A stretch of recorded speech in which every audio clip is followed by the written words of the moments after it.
This is Jeff White with Life and Living Now and Versatile Fighting Arts, and I wanted to do another video on an exercise that I teach through my Qigong as well as in the martial arts. And I'm going to set these down while I speak. And it is it comes from an internal energy system called Min Zin, and it's from the Myanmar people and the Bando people, and it's their internal energy system as I understand it. And that's how it was explained to me when I was taught this by a gentleman called Ron Carlson. His title is Hanshe Ron Carlson, Kajikempo player. He's been a mentor and a friend for many, many years. And when I first started in martial arts, I had been weightlifting for a long time and had thoroughly enjoyed it. But I'd also gotten where I had hurt my shoulders, and I really couldn't, raise my shoulders much without a significant amount of pain. And he had taught this to me. And it's similar, it is the teacup exercise that you'll see in, I know, karate schools, as well as Tai Chi. And it's designed to help with the shoulders. So when I learned this, my shoulders had been jacked for a while. I did it every day for 6 weeks, and my shoulders loosened up. And since then, I have been a fan. And I have taught this to quite a number of people, put it out on videos like this on YouTube. And even in my Qigong class, I've had several people come up and just talk about, they've had shoulders that just seemed not quite frozen, but just didn't really move, didn't have a lot of, full rotation coming in.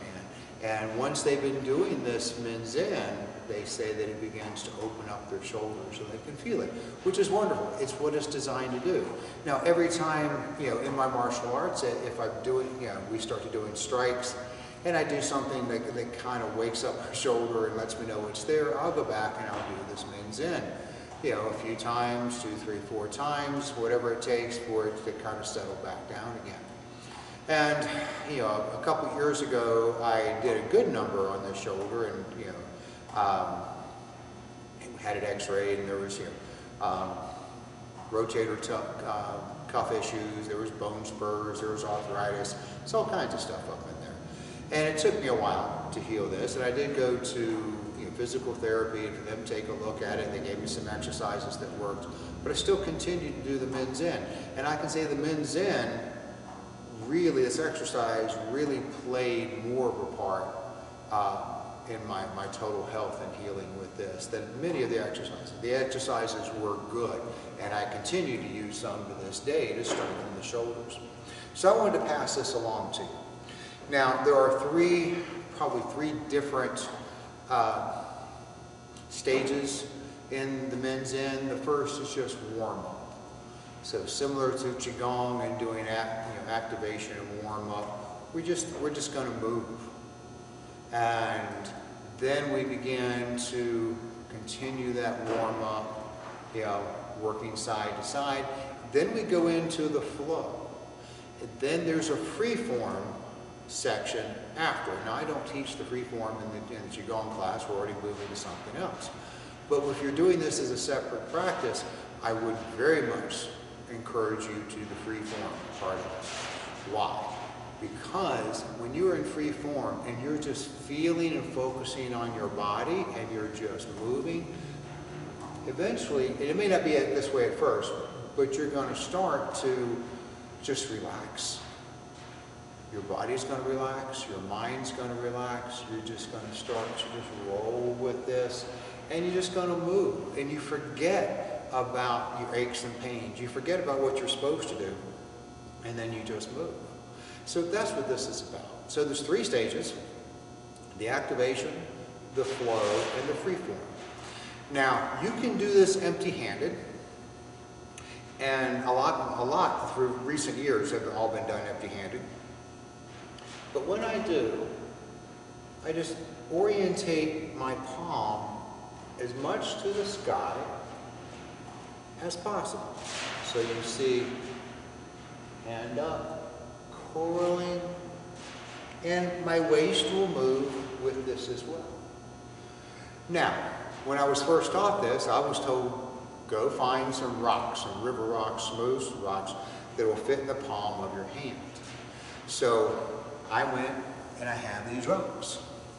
And the rocks fit right in the palm of my hand, just as they said go and find them. Now, the rock does a couple of things. It puts your mind in your hand. So now here is my focus. But it does something else that you also want to do while if you're doing this, as an empty hand without having a prop. And that is, you'll notice in order to kind of keep that rock, in my palm, my thumb and my little finger, they're opposed to each other and they kind of stick out, creating this concave shape to my palm. And if you are familiar with Kung Fu, Qigong, probably Tai Chi, you understand what we're doing here. So it's the same thing. We're activating this meridian point called Lao Gong, a very powerful point right in the palm of your hand. So take the two rocks. I would suggest taking the two rocks, but if you can't find the rocks, then skip over that part and just imagine they're there. But your feet are about shoulder width apart. Remember, this is designed not to be, it's not a competition, it's not meant to be a strenuous exercise, rather the reverse. You're using mindfulness, intent, and breath, all right? Your breathing, let's talk about that. In this case, there's not a definite inhale. I get to right here and I'm going to exhale. I can do that, but it doesn't have to be. What I would suggest, and what I have found to be the best practice for me, was just to be breathing. Deep diaphragmatic breathing from your belly, nice and relaxed and controlled as you go through this. Even when you're in your free form section and you're moving, your breath is deep breath in, deep breath out. Deep breath in, deep breath out. So if you stay calm. By doing that, you activate vagus nerve, parasympathetic nervous system, the rest and digest part instead of fight or flight. So, your feet underneath your shoulders. Bend your knees just a little bit so they're not locked. And when we're going to start, now you don't have to say everything has to be coming from my center. No, this is more relaxed. I'm just moving in and out. Just moving in and out.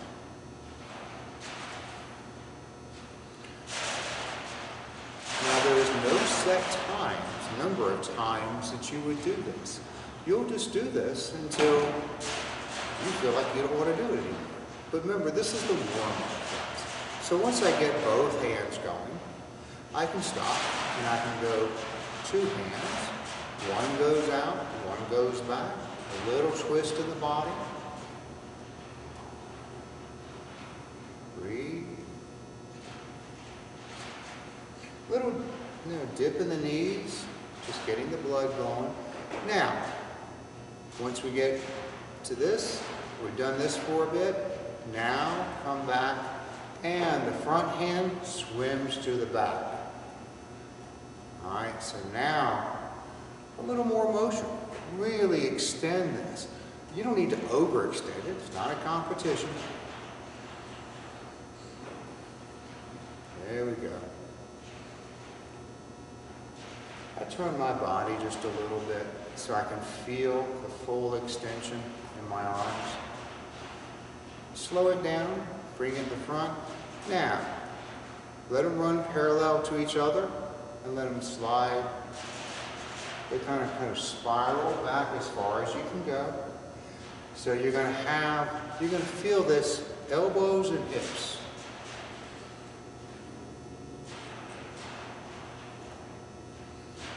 They're still running parallel.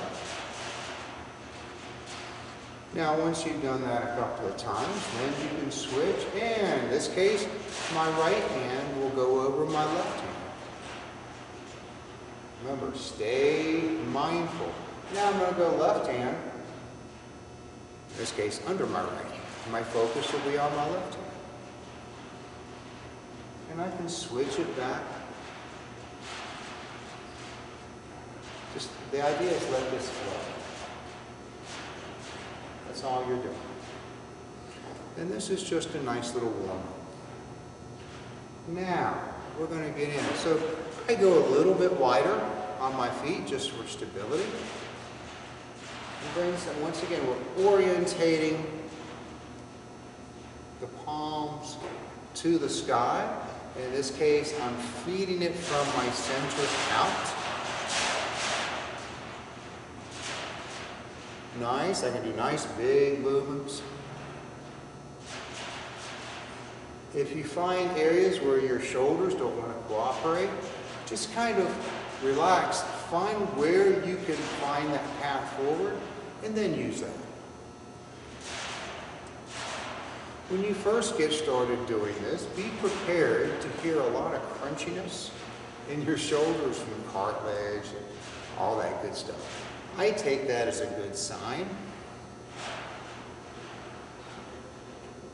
that you're starting to break that cartilage up. Now you see we've been going to the outside. Now I can go to the inside. So now I can still come across. I bring it in. Notice I have to make way, still keeping the palm centered, orientated to the ceiling, nice and relaxed. Now remember, you can have fun with this. So I can go one to the outside, one to the inside, back to the outside, into. Oh, I want to go inside this time, and I'm going to take this one to the outside. It's all what you want to do. You can do two hands to the outside.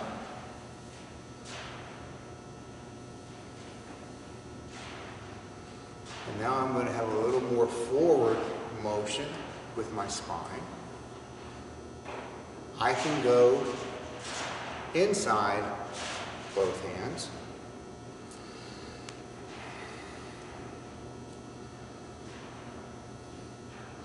And then the next part is just begin to move. And here, all I'm doing is just moving.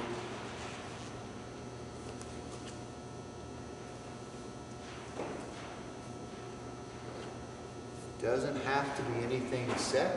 It doesn't have to be anything funky or fancy.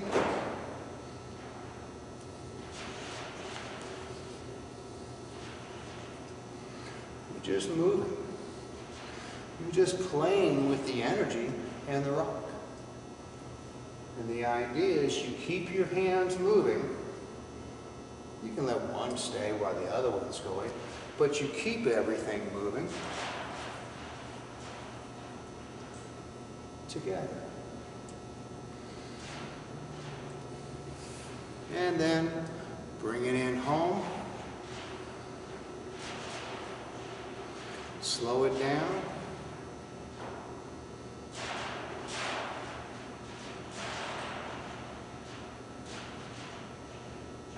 And then I stand.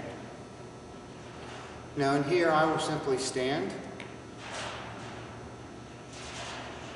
Bear hose ball in front. And just absorb, just to feel.